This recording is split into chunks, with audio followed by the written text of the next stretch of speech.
Amirare. Muchísimas gracias, Celia de Anca, directora del Centro Saudita Español de Economía y Finanzas Islámicas en el Instituto de Empresa. Vamos ya con otra mesa, con un tema que ya hemos mencionado, pero de pasada, y ahora lo vamos a hacer en profundidad. Es otro aspecto importante en cuanto a la diversidad. ¿Cómo se gestiona la diversidad LGTBI en la empresa, teniendo en cuenta que todavía hay situaciones de discriminación en entornos laborales? Vamos a ver las actuaciones y las políticas que se implantan para favorecer la diversidad de este colectivo en la empresa y apostar por la igualdad. Modera Óscar Muñoz, cofundador y coordinador de Redi. Un aplauso, por favor.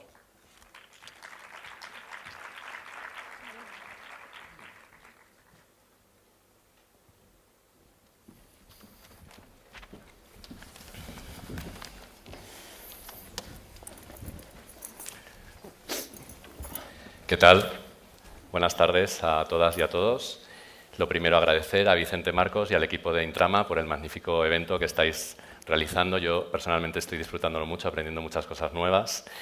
Y es un placer para mí moderar esta mesa que tiene como eje principal la diversidad de las personas con orientaciones sexuales diversas e identidades de género diversas, también conocida como diversidad LGBT.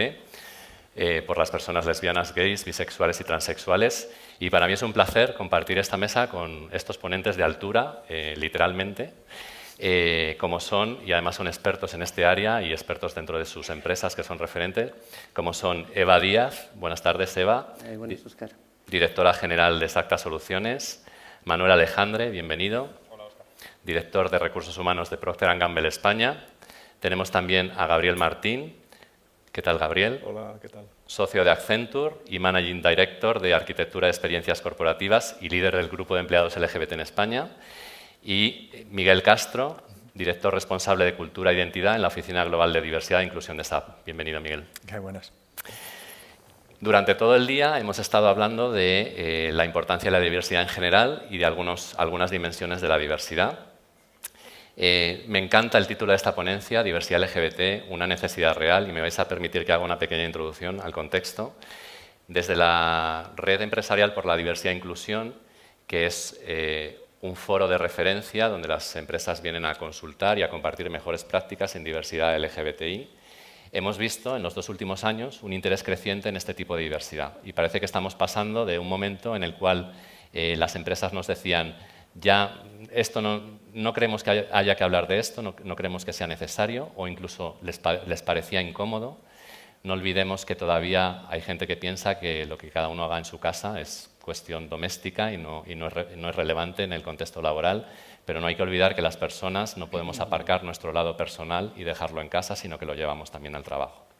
Y en ese sentido, en los 2 últimos años hemos visto un interés creciente por parte de las empresas en esta diversidad. Y es cierto que nos están diciendo que ven que hay beneficios para el empleador, para el empleado y para el negocio. Y yo quería compartir un dato con vosotros de un estudio que estamos haciendo con la Secretaría de Igualdad y Servicios Sociales y el Aula de Diversidad y Antropología de la Universidad Complutense, y es que actualmente en España solamente se atreven a salir del armario dentro de sus empresas el 40% de los empleados y empleadas LGBT. Y cuando les preguntamos por qué, nos dicen que tienen miedo a ser víctimas de rumores, de prejuicios, y a que su carrera profesional se vea de alguna forma perjudicada. Hablando un poco sobre esto, vamos a empezar contigo, Manuel.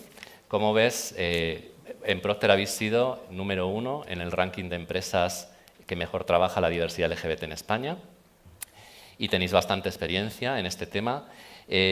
¿Cómo veis que la empresa tiene que apoyar este tipo de diversidad y cuál podría ser un poco ese recorrido? Sí, yo cuando me enfrento a preguntas como la que decías de por qué las empresas tienen que trabajar en inclusión LGBT, creo que la pregunta en sí es incorrecta o está mal planteada. Es como cuando a veces te preguntan, oye, ¿y por qué tenemos un día del orgullo gay y no hay un día del orgullo hetero? ¿O por qué tenemos que trabajar en la inclusión de las mujeres? Esto es discriminación positiva y no deberíamos enfocarnos en determinados colectivos, sino que deberíamos mirar el talento sin especificar nada más y dejar que las cosas fluyan naturalmente, ¿no? Yo creo que todas estas preguntas o todos estos challenges que te hacen, en el fondo lo que te están pidiendo es explícame mejor por qué trabajamos en diversidad e inclusión. Explícame para qué sirve, dame realmente las razones, ¿sabes? Más que verlo como un desafío de no queremos hablar del LGBT, esto es algo que forma parte de la vida privada, lo que haces en tu cama está en tu cama y no tiene nada que ver con el trabajo. En el fondo te están diciendo, explícame más por qué trabajamos en inclusión. Para mí la respuesta de por qué trabajamos en inclusión tiene que ver con el respeto.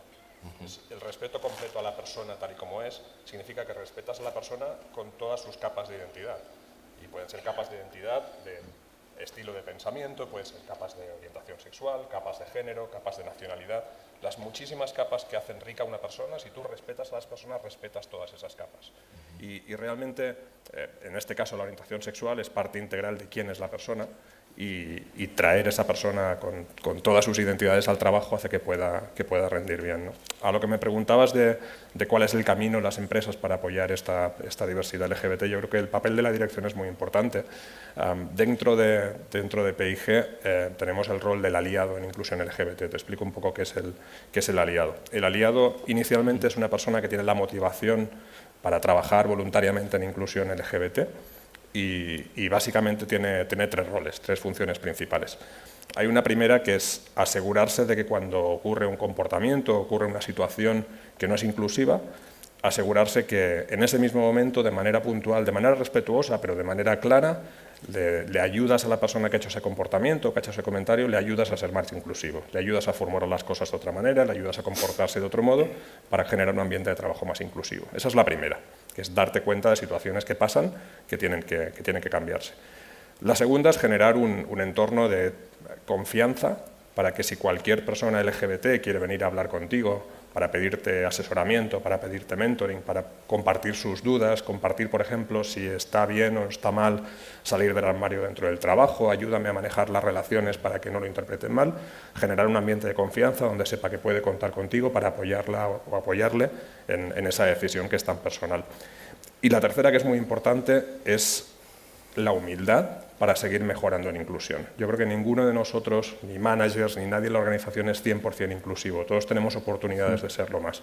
Yo creo que el punto de humildad para conocer que tenemos sesgos inconscientes, tenemos oportunidades para ser todavía más inclusivo, entonces ser capaz de ver tus oportunidades, pedir feedback sobre cómo te comportas y pedir maneras de avanzar para ser cada día más inclusivo, este punto de humildad es algo que se exige también a los aliados, ¿no? En Procter ahora, por ejemplo, lo de ser aliado empezó con unos cuantos miembros del comité de dirección y ahora el 80% de los trabajadores en las encuestas se identifican a sí mismos como aliados en inclusión LGBT, ¿no?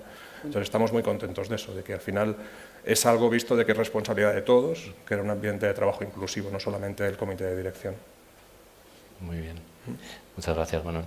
Estamos viendo entonces que es importante explicar, es importante que la empresa de alguna forma se involucre desde el comité de dirección. Miguel, en SAP tenéis mucha experiencia, sois referentes también en esta materia, en la industria global. ¿Qué pasos, qué proyectos, qué programas podrían abordarse a la hora de trabajar la diversidad LGBT en las empresas? Pues yo ahora, hay una iniciativa que apoyamos por parte de SAP que está liderando la ONU, se llaman los estándares de conducta de empresas para eliminar la discriminación contra el colectivo LGBTI. Es una iniciativa que han lanzado como dando recomendaciones que pueden hacer las compañías en todo el mundo y lo que se centra es un poco en decir vale, desde dónde tienes qué tipo de áreas tienes que tocar según estés hablando de protección, según estés hablando de inclusión, si estás hablando de tu comportamiento en el mercado y después tu comportamiento en la sociedad, ¿no? Entonces, como SAP somos una de las primeras empresas, de las 15 que inicialmente apoyaron esta iniciativa, me gustaría contar un poco qué es lo que va por ahí.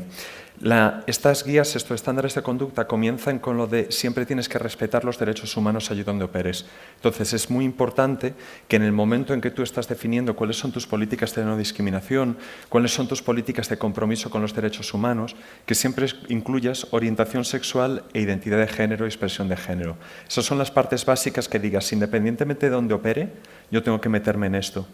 Los siguientes temas en los que se meten estos estándares hablan un poco de, por una parte, de elimina lo que son la discriminación de tus procesos de negocio y meto en este también que es colabora y apoya a la comunidad LGBT de tus empleados. En esto, pues lo que puedes empezar a ver es realmente de hasta qué punto puedes tener discriminación en el sentido de que tú no estás dando los mismos beneficios a personas por su orientación sexual. Véase, si estás operando en un país en donde hay matrimonio igualitario, pues no vas a estar discriminando por esto porque sea ilegal, pero si operas en un país en donde realmente todavía no está esta legislación, como empresa deberías plantearte si tú estás realmente tratando de manera igualitaria a tus empleados, empleadas, en el momento que reconoces sus uniones del mismo sexo, independientemente cuál sea la legislación local. Cuando hablamos del colectivo trans, por ejemplo, también independientemente de dónde estés, tienes que decir qué pasa si alguien de la empresa decide dar el paso de querer hacer la transición dentro de la compañía. Para esto nosotros en SAP hemos sacado que ya llevamos implantando desde que lanzamos en el año 2005, todo lo que es la guía de transición de género en la empresa. Empezamos por petición de una empleada en Alemania entonces, la hemos implantado y usado pues, en países ya no solo en Alemania, Estados Unidos, en Canadá, en Brasil. Y esto lo vemos todo, de esto te pueden surgir muchas ideas por la colaboración con las redes de empleados, ¿no? Si tienes una red de empleados LGBT, te va a venir muchísimo feedback, muchísima información de realmente tu plantilla, qué es lo que necesita. Entonces, por esto en SAP, la red de Pride at SAP existe desde el año 2001, es la red de empleados más antigua que tenemos en la empresa. En estos momentos, de 88.000 empleados que somos, 8.000 son miembros de la network. Sabemos que muchos son aliados también, como lo que hablamos ahora, pero que es un punto así muy importante. Dentro de esto también, cuando hablas de eliminar discriminación, piensa también un poco de cómo estás apoyando lo que es el desarrollo profesional del colectivo LGBT. Si nos centramos en la parte de género, ¿vale? Cuando hablamos de hombres y mujeres, ¿qué acciones específicas estás haciendo para ayudar a luchar el sesgo que puede haber contra el colectivo LGBT? Y una vez te empiezas a meter ya en estas partes, dices, bueno, ¿cómo me presento yo dentro del mercado? Y en esto creo que hay dos diferencias principales. Uno es cómo gestiono mis proveedores, otro es cómo me presento con mis clientes. Con tus proveedores es sencillo, es tu dinero, tú acabas decidiendo dónde lo das, cumpliendo las leyes, cumpliendo evidentemente con la legislación, pero tú también pones las condiciones. Nosotros en nuestra política de relación con proveedores, de estándares de conducta, les decimos que no pueden discriminar por orientación sexual, identidad de género, igual que nosotros mismos no lo hacemos. Hace 2 meses rescindimos un contrato de patrocinio con una radio en Brasil porque uno de sus comentaristas decidió reírse de un futbolista haciendo comentarios homófobos y racistas, con lo cual para el departamento de marketing fue esto va contra nuestros valores, vosotros no vais a ver un duro más. ¿Cómo lo haces con tus clientes? Pues piensa cómo estás desarrollando tus productos y cómo vas a conseguir que esto tenga una influencia, ¿no?, en, al final, lo que son las compañías que compran tus servicios o que compran tus productos, cómo van a utilizarlos. En la siguiente ponencia vamos a hablar por parte de SAP un poco más de cómo utilizar el software para gestión de recursos humanos para eliminar el sesgo de los procesos. Y ultimísimo punto que te pide la ONU y que en SAP hacemos también es el tema de tu presencia social, qué tipo de iniciativas tú estás apoyando. Entonces, en Europa es algo que tampoco es tan común, o sea, en SAP por lo menos hemos participado en un informe de la Unión Europea de mejores prácticas en la gestión de la diversidad LGBT. Pero, por ejemplo, en Estados Unidos, y hay muchas empresas españolas aquí que son multinacionales que operan allí, es bastante común que ahora empieces a apoyar iniciativas de eliminación de leyes que discriminan al colectivo LGBT, ¿vale? O que te opongas a leyes que en este momento van en contra del colectivo LGBT que empieza a pasar. O en Australia, por ejemplo, que también hemos apoyado pues, el matrimonio igualitario porque se ha pedido el apoyo del mundo corporativo. Son áreas en las que en estos momentos cada vez crece más, quizás no en Europa tanto, pero lo que es en América Latina, en Estados Unidos y en Asia Pacific sí que se ve cada vez más. Miguel, nos has explicado muchas acciones. Yo me quedo con ese selling line, que es mi manera de resumirlas, que es respetar los derechos humanos. Me ha gustado mucho. No sé si te atreverías a, de todo lo que has explicado, priorizar para las empresas que, por ejemplo, se preguntan, bueno, ¿y por dónde empiezo? ¿Qué sería el primer paso o los primeros pasos que habría que dar? El dato que diste al principio, Óscar, de cuánta gente en España se atreve a salir del armario, que decías que es solo el 40%. Piensa en esta proporción de tu plantilla que podrías tener. Piensa en toda la gente que en estos momentos en tu empresa, si no estás trabajando el tema, tiene miedo a las consecuencias que pueda tener el dar este paso, ¿no?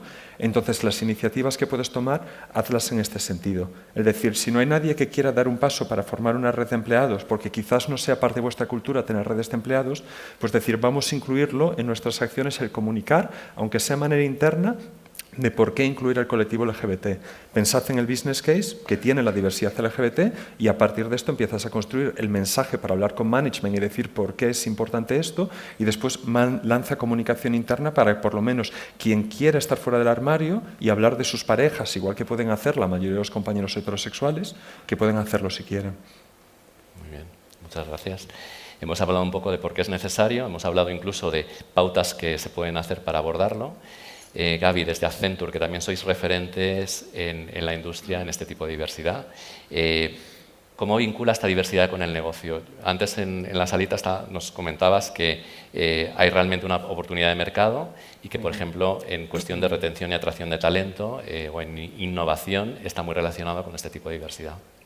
Sí, yo creo que es curioso porque lo que cuenta Miguel está muy relacionado con todo lo que hemos visto hoy en las sesiones, diversidad, cómo eso impacta en negocio y cómo eso lo puedo traducir en una serie de estrategias y tácticas para que eso llegue a impactar a negocio.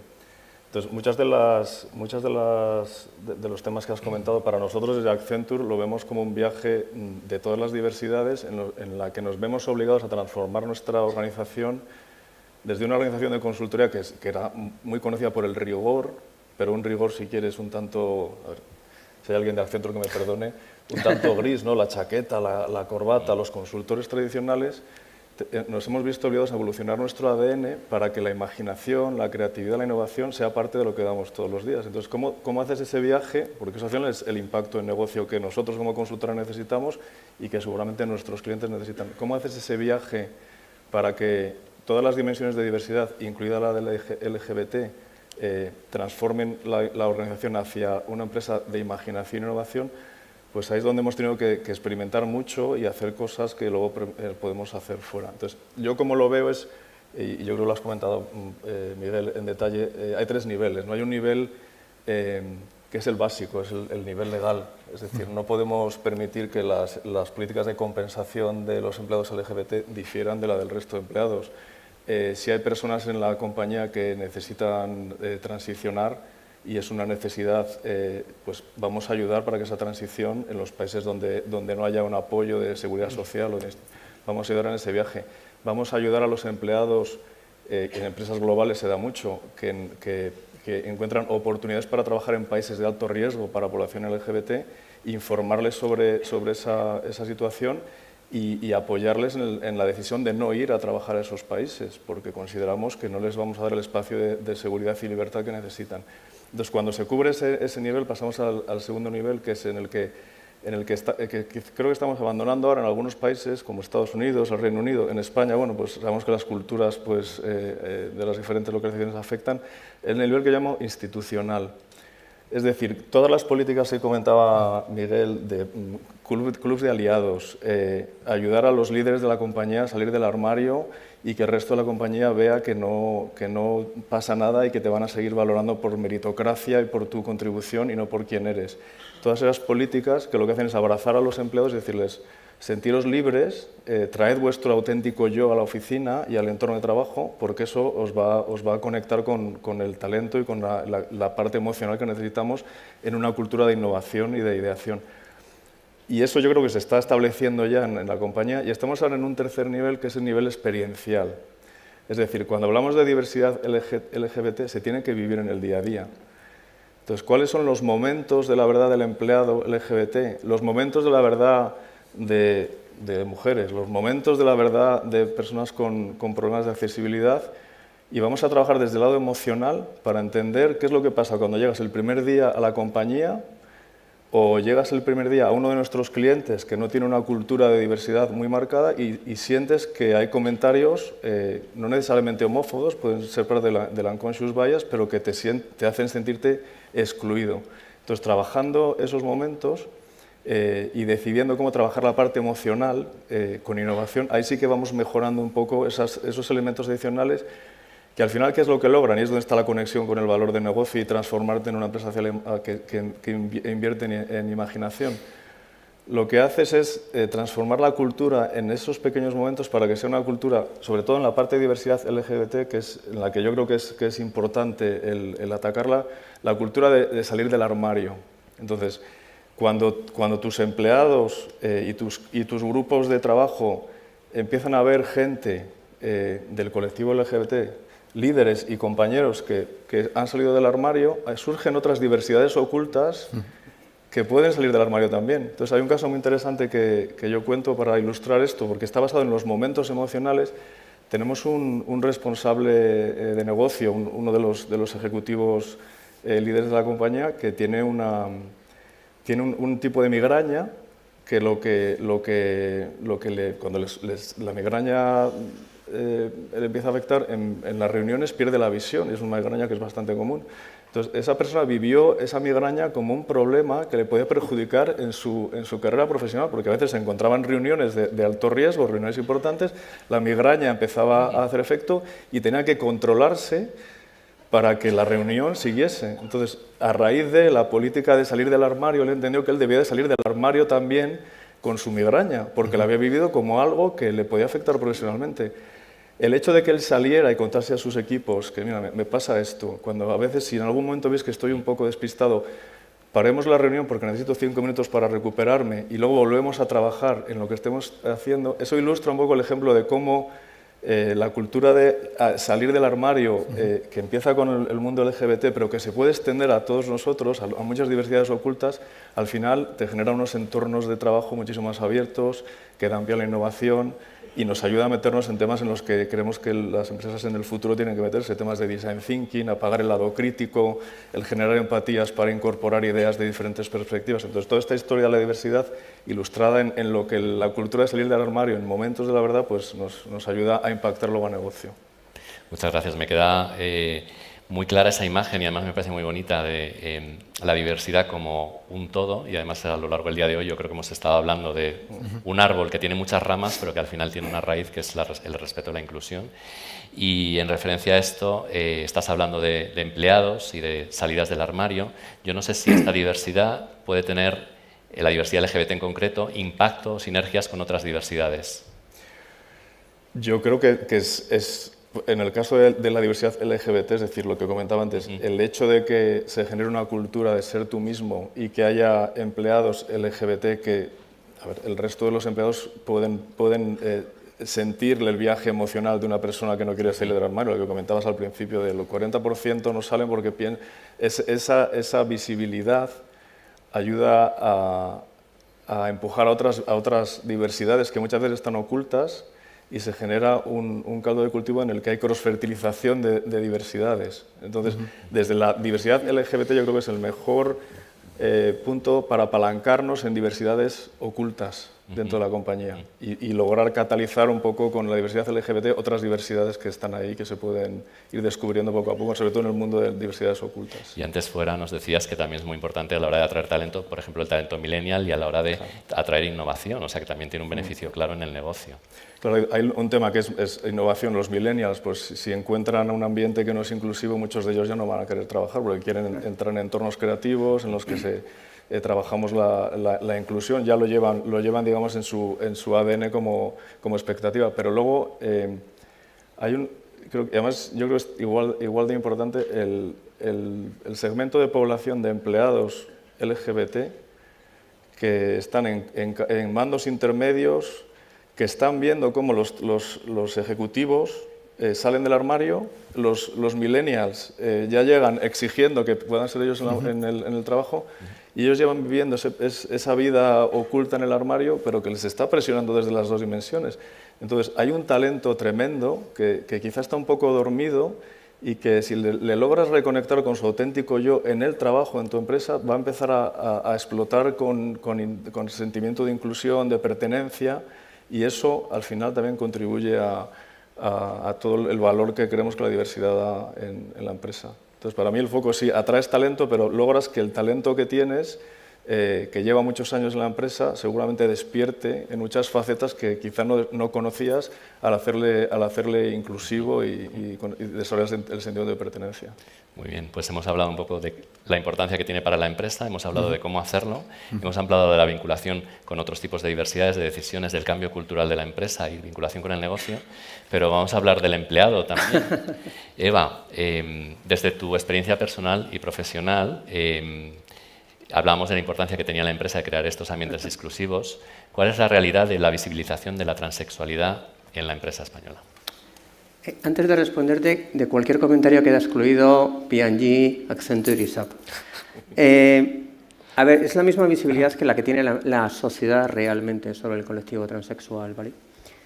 Esto lo hemos hablado muchas veces, incluso lo estábamos hablando antes, de la confusión de conceptos, el hecho de hablar de LGTB hace que, de alguna forma, y es necesario, mezclemos un conjunto de diversidades bajo un paraguas, pero la experiencia, y te hablo desde la experiencia personal vivida de proceso de transición, me está explicando y me está diciendo en el día a día que realmente la sociedad no entiende lo que es ser una persona transexual. Antes no sé cuál de vosotros comentaba que en algún caso se ha oído que es una persona transexual es una persona gay que decide llevar al máximo, ¿no?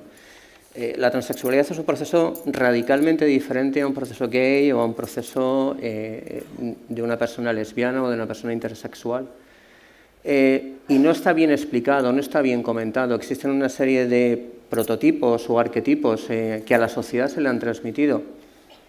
No voy a cualificar no cómo ni por qué ni hasta qué punto son correctos sobre lo que es una persona transexual, ¿vale? La sociedad no entiende cuál es el proceso de la transexualidad ni lo que vivimos a lo largo de ese proceso de transición. La empresa no deja de ser nada más que un reflejo de la sociedad, en algunos casos avanzadas, como pueden ser algunas grandes empresas, pero por lo general reflejan el estatus de la sociedad. Y la sociedad no lo entiende y por lo tanto la empresa no lo entiende. No solamente no entiende el proceso, sino no entiende lo que me ha gustado, eso que hablabas, Gaby, de los momentos de la verdad, y no es porque sea ex, de las personas LGTB, ¿vale? El momento de la verdad de una persona transexual es muy complicado, porque no se trata solo de reconocer a qué tipo de sexo quiero amar o con quién quiero compartir mi vida, sino qué aspecto doy delante de la sociedad. Ese momento de la verdad es muy complejo porque vivimos en una sociedad que vive de la imagen y nosotras o nosotros transformamos nuestra imagen radicalmente. Con lo cual acumulamos muchos miedos, acumulamos muchas situaciones complejas. Las empresas generalmente no conocen ese proceso o es muy complicado, y sigo hablando en general, que realmente comprendan y entiendan ese proceso que estás viviendo internamente y que de alguna forma te condiciona no solamente a cómo trabajas, sino a cómo vives. Como se desconoce ese proceso, lógicamente no se apoya correctamente. Y no estoy diciendo en absoluto que las empresas estén en contra. Estoy diciendo que no lo entienden porque incluso quizá el colectivo transexual no ha sido capaz de explicar ni transmitir claramente qué es lo que vivimos, qué somos, qué miedos afrontamos y qué barreras tenemos que romper. Yo te diría que inicialmente, incluso dentro de nosotros mismos o de nosotras mismas, y por supuesto de cara afuera. Me voy a hablar de experiencia personal. Yo he terminado mi transición hace 3 años. Cuando realmente lo he explicado, y en la sociedad, en mi empresa, en mi compañía, y lo explicas desde el corazón, desde el sentimiento de la persona, se entiende. Y una vez que se entiende, en realidad la aceptación es hasta fácil, ¿vale? Es curioso, ¿no? Pero cuando hablas de un entorno genérico de lo que es una persona transexual y lo asocias a una serie de arquetipos o estereotipos, con lo cual, si vaya por delante, no estoy en absoluto de acuerdo, hay reacción. Cuando realmente lo cuentas desde el corazón hay aceptación. ¿Y cómo podríamos ayudar a las empresas a visibilizar, a aceptar esto que estás contando?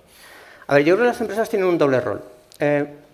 Por un lado, tal y como está actualmente, y digo en España, estoy hablando de España, obviamente, antes hablabais de realidades internacionales en SAP, la realidad en nuestro país no es la misma que en Estados Unidos o, lógicamente, que en Arabia Saudí, e incluso dentro de España no es lo mismo, según que estemos hablando de Madrid, Barcelona o estemos hablando de un pueblo del interior, ¿no?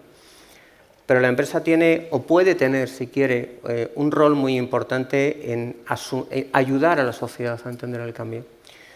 Desde el punto de vista interno de la empresa tiene que entender, los directivos tienen que entender, tienen que ayudarnos a las personas que hemos transicionado y que estamos deseando contarlo para que se entienda y para facilitar el trabajo y la vida a todos los que vienen por detrás. Tienen que entender cuáles son esos momentos de la verdad, cuál es el proceso que vivimos, qué tipo de barreras internas superamos y, sobre todo, y yo diría que lo más importante, preparar el entorno para la transición, ¿vale? Cuando yo viví mi proceso, lo que me preocupaba una vez que te decides, si estás, me da igual en Accenture, en Procter o en Exacta, donde sea, lo que te preocupa es qué va a pasar mañana, cuando abandono mi traje de chaqueta y mi corbata y lo cambio por un vestido y unos tacones, ¿no? Te preocupa cómo te van a recibir, y ahí es donde la empresa tiene que colaborar, tiene que entender, tiene que comunicar, tiene que explicar, tiene que asumir que en ese momento de la verdad necesitas sentirte arropada por el entorno, ¿vale? Eso es muy interno. Y hay algo muy externo donde realmente la empresa puede ayudar. El proceso de transición es un proceso complejo que empieza por unas situaciones internas en las cuales tú primero tienes que asumir no ya con quién quieres vivir, sino qué narices es lo que eres, ¿no? Y pasas por una evolución.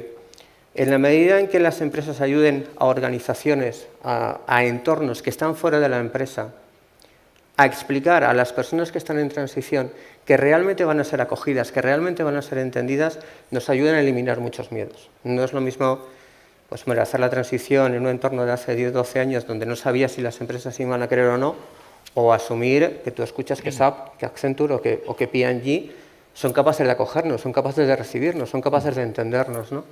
Entonces, en la medida en que empresas apoyen a organizaciones externas, a iniciativas, etcétera, que comuniquen ese valor, eso es lo que estamos haciendo hoy mismo, es importantísimo. Yo estoy montando una pequeña organización con muchísima humildad, pero con muchísima ambición, para ayudar a las personas en transición, que es We Are Women. We Are Women necesitamos que vosotros digáis que realmente no hay problema, que les expliquéis a las personas. Antes hablabais del 40% de personas que salen del armario. En el caso del colectivo transexual no creo que llegue ni al 10%, sinceramente. Que realmente transmitéis o que ayudéis a ese tipo de organizaciones, sea We Are Women o sea lo que sea, a explicar que van a ser recibidas, que van a ser acogidas. Y luego, en la medida en que las grandes empresas son capaces de hacer ese movimiento, la pequeña y la mediana, que es donde se mueven muchísimos de los entornos de personas transexuales, se moverán en esa dirección.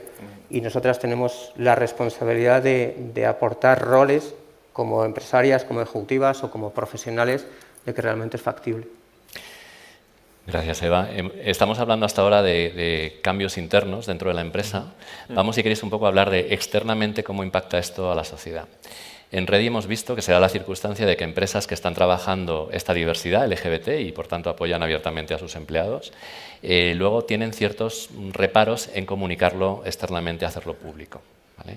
Manuel, yo sé que vosotros aquí en Procter tenéis bastante experiencia. Esta mañana Vanessa Prats hablaba de sois una empresa de marcas, las marcas asumen responsabilidad de educar o de sensibilizar a la sociedad en ciertas materias. ¿Cuál es el rol de la empresa en cuanto a la diversidad LGBT en la sociedad? Sí, es muy importante, pero es muy importante hacerlo por orden. Y déjame explicarlo con la idea de la pirámide que decías tú, ¿no? Imaginaos una pirámide de necesidades. Tú no puedes construir un nivel si el de abajo no es sólido, porque se va a caer todo. Todo es mentira y todo se cae, ¿sí? Además, cuanto más arriba estás en la pirámide, más compromiso generas con el empleado. Más sólido es el vínculo emocional, más sólido es el engagement, más se convierten en embajadores de tus marcas o embajadores de tu empresa, ¿no? Pero cada nivel tiene que estar muy sólido antes de pensar en construir el siguiente. Hay un nivel muy básico que tú describías, que es alguien como yo, alguien con mis múltiples facetas de identidad, puede trabajar aquí, se contrata a gente como yo, alguien como yo puede tener una carrera, etcétera, es decir, es un sitio para mí. Hay un siguiente nivel que es alguien como yo puede ser escuchado, con mi estilo de pensamiento, mis ideas son valoradas, mi manager me dedica tiempo, hay sistemas para evitar estos sesgos inconscientes que hacen que unas personas progresen más que otras, es decir, es un sistema como alguien como yo, es una empresa o es un entorno donde alguien como yo puede tener éxito, construido sobre la base de que alguien como yo puede entrar y de que las políticas sean justas, equitativas, etc., ¿no? Y hay un nivel arriba del todo de la pirámide que es cuál es el papel que esta empresa juega en transformar la sociedad o en mejorar la sociedad, ¿no? Entonces, este sentido de trascendencia, de el trabajo que hago aquí hace una diferencia y sirve para mejorar la sociedad, al final es el que más vínculo y el que más engagement genera, pero si todo lo de abajo no es verdad y no es cierto, pues se cae. Entonces, en concreto en Procter & Gamble, claro, tenemos mucha suerte porque cada día hay 4.000 millones de veces en el mundo que alguien utiliza alguno de nuestros productos. Cuando se lava los dientes, o cuando lava la ropa, o cuando cambia un pañal, 4.000 millones de veces hacemos cada día que un pequeño acto de la vida sea más fácil. Con lo cual, esto por sí solo ya genera un punto de estoy facilitando la vida de miles de millones de personas en todo el mundo cada día, aunque sean pequeñas cosas que mejoran la vida, pero esto me da un sentido de trascendencia. Vale, ese nivel cubierto. Pero en el tema de inclusión, una vez tu edificio de la inclusión es un edificio saludable, es un edificio sólido, que se basa realmente en el respeto de que valoras cada persona por sus múltiples facetas, identidades, etcétera, tienes la responsabilidad de comunicar eso a la sociedad, tienes la responsabilidad de comunicar cómo eres, porque esos 4.000 millones de personas que utilizan tus productos, cada día más se están preguntando quién es el que está detrás de esto, quién es el que está detrás del detergente que uso, quién es el que está detrás del champú, cuáles son sus valores, cómo trata a su gente, ¿quién es? Esto cada vez es más importante para los consumidores. Entonces, quizás en el pasado las empresas podían decir, yo no comunico nada, yo interno hago lo que sea, pero no comunico nada para afuera. Cada vez más es el momento de comunicar a la sociedad quién eres, comunicar cuáles son tus valores, comunicar que pones el respeto a la diversidad, sea cual sea la diversidad, el respeto integral a la persona lo pones en el centro y a partir de ahí construyas tu comunicación externa, ¿no? Entonces, he traído un par de ejemplos que quiero compartir, a ver si funcionan los vídeos. Yo creo que, Álvaro, teníamos dos vídeos para el primer ejemplo compartir. El primer ejemplo es primicia mundial, es lanzamiento mundial.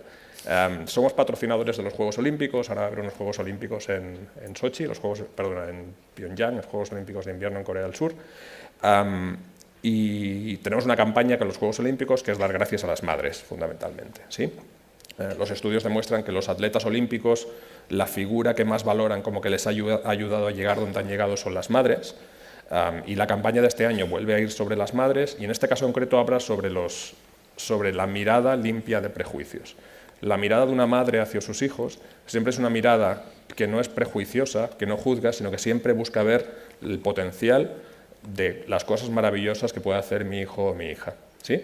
Construyendo en esta idea y en la idea de dar gracias a las madres por tener esa mirada limpia de prejuicios y limpia de... una mirada que acoge y que abraza esta diversidad, sea quien sea mi hijo. La campaña lo que busca es, imaginaos que todos pudiéramos ver a los demás con los ojos de una madre, con los ojos de... No veamos las barreras, no veamos las dificultades, veamos el potencial donde puedes llegar. En una situación de una chica de color, en un entorno como el esquí dominado por personas blancas, o de un patinador que probablemente en el colegio le han pegado y le han puesto el ojo azul por su orientación sexual o por cualquier otra cosa, o una persona que no tiene dinero para comprarse patines y su madre le apoya con lo que sea para conseguir que pueda patinar también, ¿no?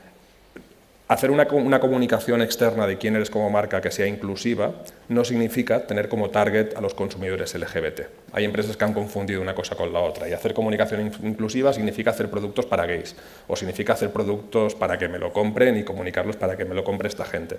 No, esta campaña no es para que las personas con discapacidad compren los productos, es comunicar quién eres como marca y cuáles son los valores que apoyas. Y esto es posible incluso en países que no están tan avanzados en temas de derechos sociales como nosotros. En España tenemos una situación legal relativamente buena. Os voy a compartir ahora una campaña que se lanzó en India con una de nuestras marcas, que es VIX, y no es ahora veréis la campaña, no es un mercado fácil para lanzar según qué mensajes, pero al mismo tiempo también es un mercado donde determinados mensajes pueden hacer cambiar la sociedad. Tienes la oportunidad de hacer avanzar la sociedad en determinados temas, ¿no? Lo que es importante es la coherencia. Lo que comunicas tiene que ser coherente con los valores de tu marca y tiene que ser coherente con lo que haces como empresa internamente. Si esta coherencia se rompe, todo es falso, todo se viene abajo, porque nada se mantiene y nada es creíble. Entonces os voy a compartir esta campaña de VIX en India que espero que os guste mucho. Muchas gracias, Manuel. Yo estoy convencido que no soy el único que se emociona viendo estos vídeos que hacéis. Yo creo que es hora de cerrar.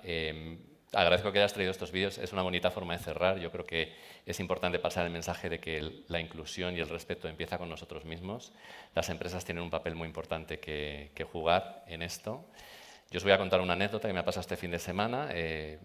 Visitando a mi ahijada, que tiene 4 años, se llama Lucía, y por supuesto es la niña más bonita del mundo, y su hermano, que tiene 3 años, que se llama Miguel. Entonces, Lucía me estaba contando quiénes eran sus mejores amigos del colegio. Me dice, pues mi mejor amiga es Lola, pero mi novio es Álvaro. Hombre, ya tienes novio con 4 años. Sí, sí. Y entonces su hermano, que no se puede estar callado, dijo, y mi mejor amigo es Eric, y también es mi novio. Y Lucía le dice, no, Eric no puede ser tu novio. Y Miguel le dice, ¿por qué? Porque tu novio tiene que ser una chica. Y yo le digo, Lucía, no. Un hombre puede tener un novio chico, una chica, y una mujer puede amar a un hombre o a una mujer. ¿En qué momento, entre los 3 y los 4 años, Lucía ha aprendido o ha incorporado un prejuicio que existe todavía en la sociedad? ¿Y dónde lo ha incorporado? Yo creo que todos tenemos un papel en hacer una sociedad mucho más inclusiva, y las empresas tenéis a vuestro alcance a todos vuestros empleados para generar pequeñas sociedades inclusivas y respetuosas. Muchísimas gracias a todos. Gracias a todos. Muchas gracias. Gracias a todos.